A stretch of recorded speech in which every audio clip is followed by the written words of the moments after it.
Hello everyone.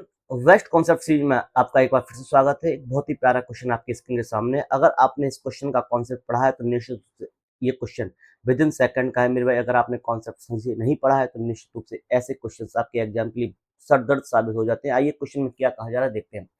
किसी समबाहु त्रिभुज के अभ्यंतर के किसी बिंदु से तीनों भुजाओं की लंबवत दूरियां √3 सेंटीमीटर, 2√3 सेंटीमीटर और 5√3 सेंटीमीटर है। त्रिभुज का परिमाप ज्ञात करिए। मेरे भाई आपने एक कॉन्सेप्ट पढ़ा होगा, अगर ये एक इक्विलेटरल ट्राइंगल है, मतलब आपका एक समबाहु त्रिभुज है, ये ए है, ये बी है और ये सी है। इसके अंदर कोई एक बिंदु है और इस बिंदु से तीनों भुजाओं पर लंब डाला गया है, ठीक है।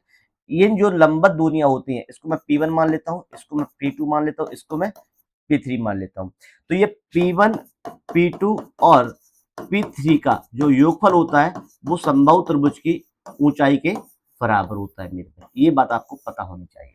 क्लियर है? आइए देखिए। और समबाहु त्रिभुज की ऊंचाई क्या होती है? √3/2 ए होती है।